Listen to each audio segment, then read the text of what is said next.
बिस्मिल्लाहिर्रहमानिर्रहीम। अस्सलाम वालेकुम नाज़रीन, आप यूट्यूब चैनल देख रहे हैं। मैं इमरान खान हूँ। डोनाल्ड ट्रंप गुज़िश्ता लगभग एक डेढ़ हफ्ते से सऊदी अरब पे बहुत ज़्यादा दबाव डाल रहे हैं और वजह यह है कि वो ये चाहते हैं कि सऊदी अरब अपने इत्तेहादियों को साथ लेकर, ख़ास तौर पे जो खित्ते में अरब ममालिक हैं उनको सबको साथ मिलाकर ईरान के ऊपर हमलावर हो जाए और बाकायदा जंग का ऐलान कर दे।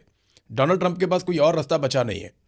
देखें, यूरोप डोनाल्ड ट्रंप की बात मान नहीं रहा। यूरोप को ये पता है कि इस लड़ाई के नतीजे में यूरोप को अमेरिका के हाथों लंबे अरसे तक ब्लैकमेल होना पड़ेगा, क्योंकि रशिया से पहले ही वो ऑयल और गैस नहीं ले रहे। उन्होंने बहुत कम कर दी है, बल्कि लगभग ख़त्म कर दी है। उनकी अपनी ज़रूरत जो है वो पूरी नहीं हो रही, और अगर गल्फ़ से भी उनको ये मिलना बंद हो जाती है, खलीजी ममालिक में ये जंग लग जाती है और लंबी चलती है, तो फिर उनके पास कोई और रास्ता नहीं होगा डोनाल्ड ट्रंप की हर बात मानने के अलावा, क्योंकि फिर अमेरिका उनको तेल फराहम करेगा। ज़रूरत तो उनकी बड़ी मुश्किल से पूरी होगी, लेकिन उनकी प्रोडक्शन को नुकसान पहुंचेगा। उनकी मईशत बहुत बुरी तरह शेक हो जाएगी। वो तो साथ खड़े नहीं हो रहे, बहुत सारे और मुल्क हैं वो भी साथ खड़े नहीं हो रहे। यानी जापान ने और साउथ कोरिया ने भी कोई पल्ला नहीं पकड़ाया डोनाल्ड ट्रंप को। तो अब डोनाल्ड ट्रंप अरब ममालिक को इस लड़ाई में घसीटना चाहता है। अगर अरब ममालिक अपने इत्तेहादियों के साथ इस लड़ाई में कूद जाते हैं तो सूरत हाल काफ़ी मुश्किल हो जाएगी ईरान के लिए भी, और डोनाल्ड ट्रंप के लिए फिर रास्ता निकलेगा कि वो आहिस्ता आहिस्ता बाकी ममालिक को भी इस लड़ाई का हिस्सा बनाए। तो इसलिए सऊदी अरब के ऊपर बहुत दबाव डाल रहा है, लेकिन सऊदी अरब पूरी कोशिश कर रहा है कि वो इस लड़ाई से अपने आप को बाहर रखे। और शायद इसी वजह से मोहम्मद बिन सलमान के बारे में डोनाल्ड ट्रंप ने बहुत ही गलीज़ ज़ुबान इस्तेमाल की है, और ख़ास तौर पे उस वक्त इस्तेमाल की है जिस वक्त डोनाल्ड ट्रंप सऊदी अरब के सरमायाकारों से खिताब कर रहे थे। ये बड़ा हद तक अमीर रवैया है, और ये वो फ्रस्ट्रेशन है कि सऊदी अरब बात क्यों नहीं मान रहा। सऊदी अरब को चाहिए कि वो हमारे साथ मिलकर ईरान के ख़िलाफ़ लड़ाई लड़े, लेकिन गल्फ़ ममालिक को ये बात समझ आ गई है कि अगर वो ईरान को मारेंगे तो ईरान उसी तरह वापस मारता है जब वो अमेरिका के 13 के 13 अड्डे तबाह कर चुका है। देखें, ये अड्डे कहीं छुपे हुए तो नहीं थे। ये सऊदी अरब के अंदर हैं, यूएई के अंदर हैं, बहरीन के अंदर हैं, कतर के अंदर हैं, ओमान में भी है, इसके अलावा कुवैत में है, उर्दन में है। तो ये जितने भी अड्डे हैं ये इन्हीं ममालिक के अंदर हैं। इन अड्डों की तबाही इन्होंने अपनी आंखों से देख ली है अरब ममालिक ने। तो उन्हें यह आइडिया हो गया है कि जो अमेरिका अपने फ़ौजी अड्डे नहीं बचा सका ईरान से, वो हमारी इमारतों को, हमारी पब्लिक को, हमारी तनसीबात को, या हमारी जो ऑयल की रिफाइनरीज़ हैं उनको ईरान के मिसाइलों से कैसे बचाएगा। और ये बड़ा वैलिड क्वेश्चन है। अगर ईरान के अंदर तबाही होती है तो वो जवाबन तबाही करेगा खित्ते के अंदर, और उसको ये जवाब भी मिल जाएगा क्योंकि सारे अरब मुल्क मेरे से लड़ रहे हैं, लिहाजा मैं इनके ऊपर भी उसी तरह अटैक कर सकता हूँ। तो अरब जो है वो अब गुरेज कर रहे हैं लड़ाई से। अभी तक तो वो इसके अंदर नहीं उतर रहे। डोनाल्ड ट्रंप के ऊपर प्रेशर इतना बढ़ गया है कि उसने अपने फॉलोअर्स को ये मशवरा दिया है कि वो फॉक्स न्यूज़ देखें। फॉक्स न्यूज़ वो वाहिद चैनल रह गया है जो डोनाल्ड ट्रंप को अमेरिका में सपोर्ट करता है। हालांकि जब बाकी सारे चैनल सपोर्ट करना छोड़ भी दें तब भी फॉक्स न्यूज़ सपोर्ट करता रहता है। उसने इलेक्शन में भी बहुत सपोर्ट किया था, और डोनाल्ड ट्रंप ने एक दौर में ये बात भी कही थी कि मेरे जो फॉलोअर्स हैं वो फॉक्स न्यूज़ देखते हैं और मुझे वोट डालते हैं। ये बहुत पुरानी बात है, पिछले इलेक्शन में डोनाल्ड ट्रंप ने ये बात कही थी, मुझे आज भी याद है। ईरान में ज़मीनी ऑपरेशन की तैयारियां अमेरिका बहुत तेज़ी से कर रहा है। पेंटागन से जो रिपोर्टें आई हैं मैं आपके साथ शेयर करता हूँ। वाशिंगटन पोस्ट ने इसके बारे में लिखा भी है, और इस हवाले से जो डेवलपमेंट है वो ये है कि पेंटागन ईरान में ज़मीनी कार्रवाइयों की तैयारी कर रहा है। ये वाशिंगटन पोस्ट ने रिपोर्ट किया है। हालांकि अभी डोनाल्ड ट्रंप ने कोई ऑर्डर नहीं दिया, फ़ौजी तैनाती की कोई मंजूरी नहीं दी, लेकिन बड़े पैमाने पर अमरीकी फ़ौजियों को खित्ते में पहुँचाया जा रहा है। पहले हज़ारों फ़ौजी पहुंचाए गए, हज़ारों फ़ौजी रस्ते में हैं, और 10,000 फ़ौजियों के बारे में एक हफ्ते के अंदर मजीद फैसला किया जाएगा। कुछ लोगों का कहना है कि अमेरिका को बहुत बड़े पैमाने पर फ़ौज ले जानी पड़ेगी, लेकिन अमेरिका के अंदर ही कुछ लोग ये कह रहे हैं कि अमेरिका ईरान के अंदर महदूद पैमाने पर ज़मीनी ऑपरेशन करके फटाफट वहाँ से निकल जाएगा। देखिए, ईरान के अंदर अमेरिका का घुसना तो अमेरिका की मर्ज़ी से होगा, लेकिन वहाँ से अमेरिका जब निकलेगा तो उसमें ईरान की मर्ज़ी शामिल होगी। यानी ईरान अगर निकलने देगा तो वो निकलेंगे। आप ज़मीन के ऊपर तो उतर सकते हैं, लेकिन ज़मीन से वापस उड़ने के लिए आपको बड़ी मुश्किलात का सामना करना पड़ता है। अमेरिका कुछ चीज़ें ढूंढ रहा है। मिसाल के तौर पे अभी तो अमेरिकन की जो सेंट्रल कमांड ने इस बात की तस्दीक की है कि अमेरिकी जंगी बहरी बेड़ा यूएसएस ट्रिपोली 3500 सेलर्स और मरीन्स को लेकर मशरिक़ वस्ता पहुँच गया है। इससे पहले एक बेड़ा जो है अमेरिका का वो खड़ा हुआ है यूनान के करीब पानियों में, और वहाँ उसकी मरम्मत हो रही है। उसके अंदर जो सेलर्स थे वो ज़ख्मी हो गए, उनका अस्पतालों में इलाज चल रहा है। तो अमेरिका को नुकसान बेचारे को काफ़ी हुआ, बहुत सारी चीज़ों में नुकसान हुआ। एक नुकसान उसको ये भी हुआ। अभी एक बहुत भारी नुकसान अमेरिका का हुआ, वो मैं आपको बता देता हूँ, क्योंकि कल का दिन जो था वो अमेरिकी हुकूमत के लिए या वाइट हाउस की इंतज़ामिया के लिए बड़ा खौफनाक दिन था। कल के दिन में बहुत बड़ी कार्रवाई होगी। एक तो अमेरिका के अंदर नो किंग्स मूवमेंट चल रही है, और उसमें कल पूरे अमेरिका में बहुत बड़े पैमाने पर एहतजाजी मुजाहरे हुए। अमेरिका की हर स्टेट के अंदर अमेरिकन बाहर निकल आए। और देखें कैसा मुल्क है कि वहाँ पे कोई जबरी तौर पे लापता नहीं हुए लोग, वहाँ की फ़ौज ने चादर और चारदीवारी का तकद्दुस पामाल नहीं किया, लोगों को गैर कानूनी तौर पे गिरफ्तार नहीं किया गया, लोगों के घरों में छापे नहीं मारे गए, लोगों की इमलाक को नुकसान नहीं पहुँचाया गया, उनकी गाड़ियाँ नहीं तोड़ी गई, ख़वातीन को सड़कों पर नहीं घसीटा गया, बच्चों को हरासा नहीं किया गया। ये चीज़ें अमेरिका में नहीं, पाकिस्तान में की हैं। पाकिस्तान की फ़ौज ने और पाकिस्तान के इदारों ने मिलकर आसिम मुनीर साहब के इशारे पे ये सब कुछ किया पाकिस्तान में, लेकिन अमेरिका में ऐसा कुछ नहीं किया गया। हालांकि डोनाल्ड ट्रंप की हुकूमत है, वो दुनिया में जहाँ दिल करता है जो मर्जी करता है, लेकिन अपने मुल्क में नहीं कर पाता। वो अपने मुल्क में वो जमहूरियत है, वहाँ पे आज़ादी इज़हार राय है वहाँ पे। तो वहाँ पे बड़े पैमाने पे लोग निकले और बड़ा दबाव है डोनाल्ड ट्रंप पे और मौजूदा हुकूमत के ऊपर कि वो मिड टर्म इलेक्शन भी नहीं जीत सकती और दोबारा उनका इक़्तिदार में रहने का कोई इम्कान भी नहीं है, और इनके साथ होगी भी बहुत बुरी जब ये इक़्तिदार से निकलेंगे। ये उन्हें दिखाई दे रहा है, डोनाल्ड ट्रंप अपने मुंह से कह चुका है। अब सऊदी अरब के अंदर एक बहुत बड़ा नुकसान भी हुआ डोनाल्ड ट्रंप का अमेरिका का। मैं आपको कह रहा हूँ ना कि ये जो 28 तारीख थी बड़ी खौफनाक थी अमेरिका के लिए। इससे पहले मैं रिपोर्ट कर चुका हूँ, लेकिन पहले इतना अंदाज़ा नहीं था कि इतना बड़ा नुकसान हुआ होगा। प्रिंस सुल्तान एयरबेस के ऊपर जो हमला हुआ है उसमें $1 अरब से ज़्यादा मालियत का एक अमरीकी कमांड तैयारा तबाह हो गया है, और इसके अलावा 3 वो तैयारे तबाह हो गए हैं जो रीफ्यूलिंग करते हैं, और वो भी बड़े कीमती तैयारे हैं।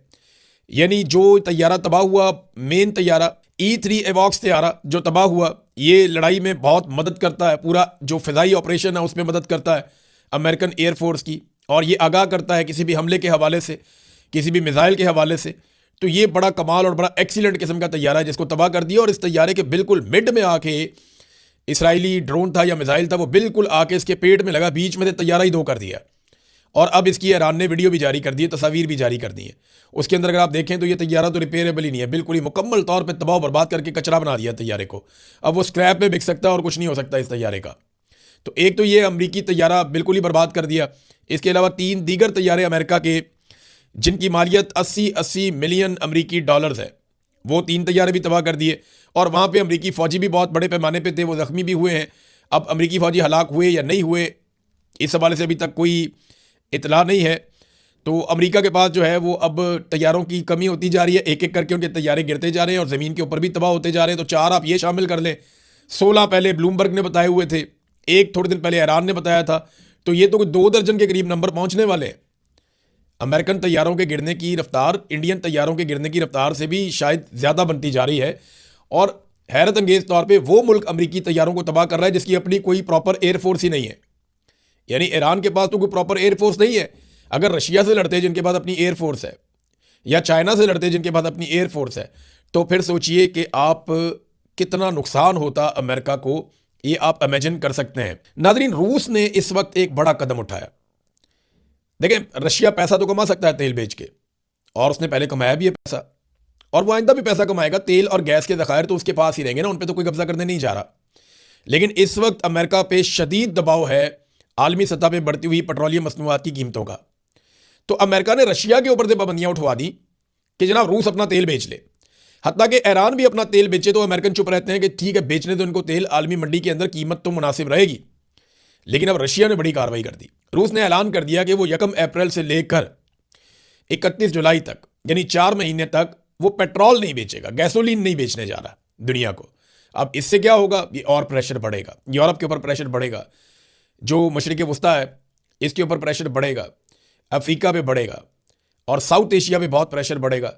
तो ये जो ऐलान किया है रशिया ने, इससे यूरोप की और बाकी ममालिक की परेशानी बहुत बढ़ेगी और डोनाल्ड ट्रंप के ऊपर दबाव आएगा कि जल्द अज जल्द इस मामले को ख़त्म किया जाए। तो ट्रंप को हर तरफ से लपेट दिया गया है, हर तरफ से, और अब फ्रस्ट्रेशन ट्रंप के बयानात में नज़र आना शुरू हो गई है। यहाँ पे एक खबर और आई है, और ये इसहाक डार साहब ने दावा किया, और इसहाक डार साहब ने एक ट्वीट भी किया। उन्होंने बताया जी कि पाकिस्तान के झंडों के साथ 20 टैंकर्स जो हैं वो ऑयल के वो गुजरेंगे, और ईरान ने इजाज़त दे दी है। इसको बड़े अच्छे जेस्चर के तौर पे उन्होंने देखा है कि ये कॉन्फिडेंस बिल्डिंग मेजर्स हो रहे हैं, और ये सारा कुछ डोनाल्ड ट्रंप ने उसको उठा के अपने अकाउंट से पोस्ट कर दिया।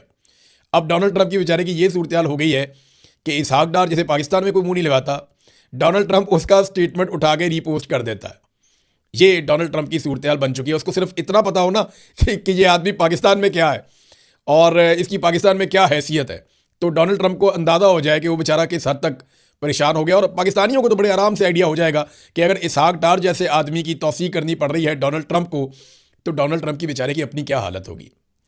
अब ये जो 20 टैंकर्स हैं, क्या ये पाकिस्तानियों को मिलेंगे या ये बाकी दुनिया को मिलेंगे या ये अमेरिका को मिलेंगे?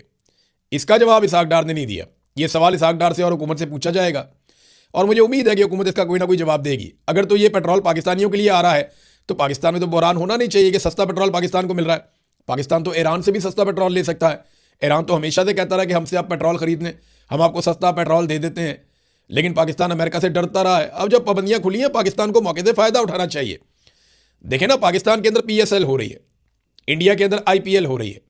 मैंने दोनों के मुनाज़र निकाल कर देखे तो पाकिस्तान में स्टैंड्स खाली पड़े हैं कि जनाब हमने PSL करवानी है, सिर्फ अपने चंद VIPs को ला के उनको मौजे करवा देते हैं और आवाम के लिए PSL के दरवाजे बंद किए हुए हैं कि आवाम क्रिकेट देखने नहीं आ सकते।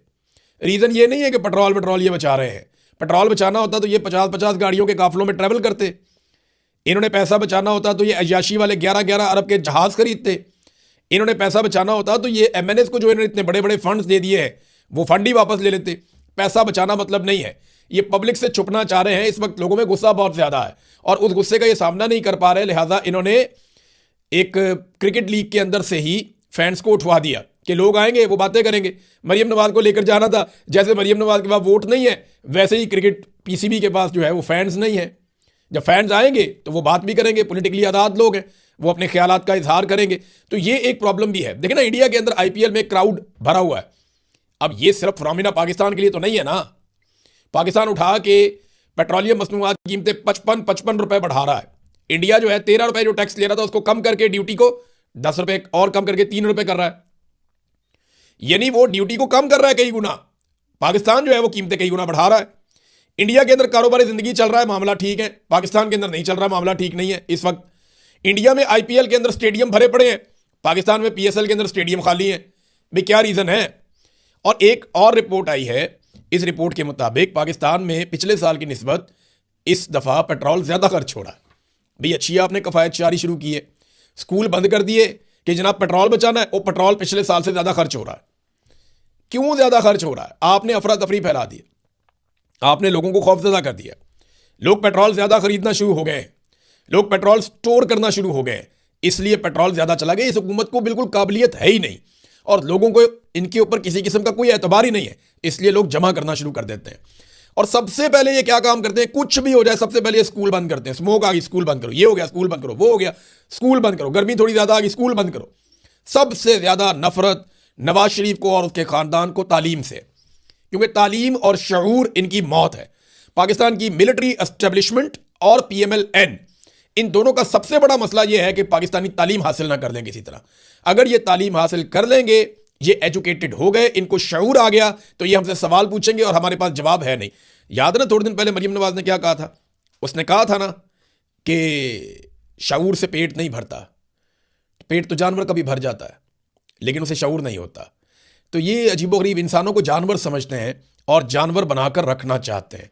डोनाल्ड ट्रंप जो चीज़ लड़ाई से हासिल नहीं कर पा रहा, वो चीज़ क्या उसे टेबल के ऊपर बैठकर मिल जाएगी?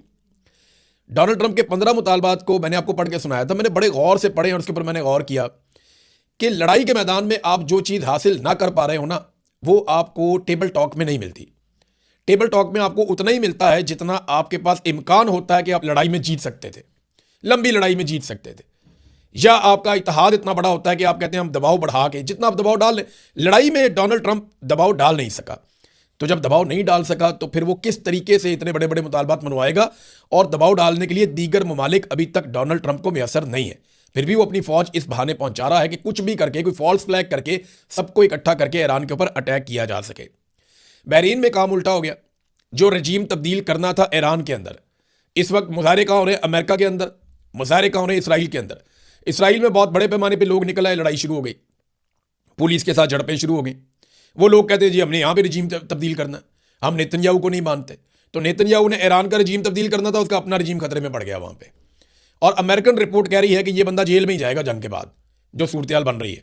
बहरीन के अंदर जहाँ से अमेरिका हमले करता था ईरान के ऊपर, वहाँ पे बहुत बड़े बड़े मुजाहरे हो रहे हैं, वहाँ पे आवाम सड़कों पे निकल आई है और वो मुखालफत कर रही है बहरीन की हुकूमत की पॉलिसी की।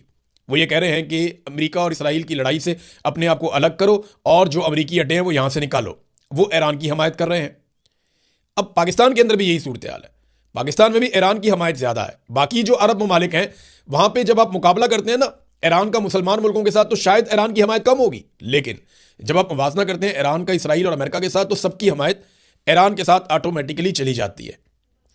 ईरान में नादरीन अब यूनिवर्सिटियों के ऊपर अटैक शुरू कर दिया है, तालीमी इदारों के ऊपर अटैक किया जा रहा है। सैकड़ों ऐसे स्कूल हैं ईरान में जिन पे हमला किया गया है अमरीकी और इसराइली अफवाज की जानिब से। अब इसमें जो है वो अमरीकी क़यादत को एक वार्निंग जारी की गई है ईरानी फ़ौज की जानिब से।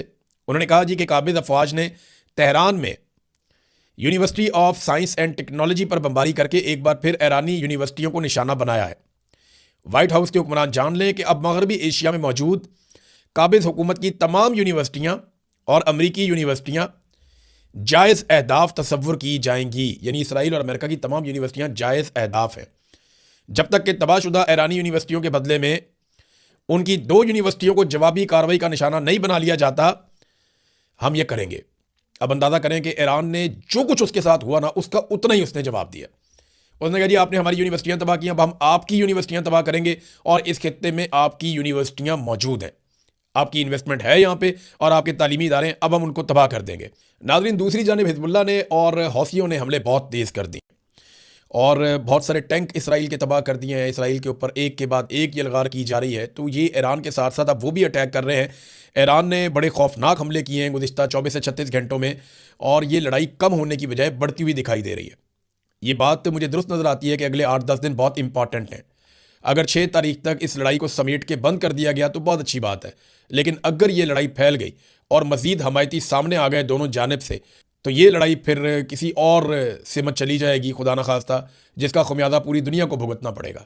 क्योंकि इस वक्त एक और ख़बर ये आई है कि ईरान जो है वो आलमी जौहरी मुआहदे से निकलने पर गौर कर रहा है, और उसकी वजह जो ईरान ने बताई है उनके अपने मीडिया के ज़रिए वो ये है कि ये जो IAEA के लोग आते हैं एटमी असासों के हवाले से चेक करने के लिए, ये जासूसी करते हैं जिसका ईरान को नुकसान हो रहा है, और ईरान इस वजह से क्योंकि हालत जंग में है तो इस जौहरी मुआहदे से बाहर निकल सकता है। अगर वो इस मुआहदे से बाहर रहेगा तो किसी भी वक्त वो एटमी धमाके भी कर सकता है। तो ये भी एक ख़तरे की घंटी है जो पूरी दुनिया के लिए बज रही है। 70 के करीब बरतानवी शहरी गिरफ्तार कर लिए गए हैं UAE में, और गिरफ्तारी की वजह यह है कि उन्होंने जो तबाही हुई ईरानी हमलों के नतीजे में, वो तबाही उन्होंने दिखाई है। देखिए, इसराइल है, UAE है, बहरीन है, कुवैत है, सऊदी अरब है, ये तमाम ममालिक सेंसर कर रहे हैं अपने नुकसानात को। ये नुकसान दिखाने नहीं दे रहे, बल्कि इसके ऊपर उन्होंने बड़ी सख्त किस्म की सेंसरशिप लगाई हुई है। जबकि ईरान अपना नुकसान बता भी रहा है और अपने मुखालिफिन का नुकसान भी बता रहा है। ईरान ने इस लड़ाई को बड़े क्रिस्टल क्लियर तरीके से लड़ा है, जबकि अमेरिका और उसके इत्तेहादियों ने इस लड़ाई को इस तरीके से लड़ा है कि वो चीज़ों को छुपाते हैं, खुफिया रखते हैं। अभी तक नाज़रीन इतना ही, यहाँ पे रोक लेते हैं इस वीलॉग को। नेक्स्ट वीलॉग में और इन्फॉर्मेशन मैं आपके साथ शेयर करूँगा। अब तक के लिए इतने, अपना ख्याल रखिएगा, अपने चैनल का भी। अल्लाह हाफ़िज़।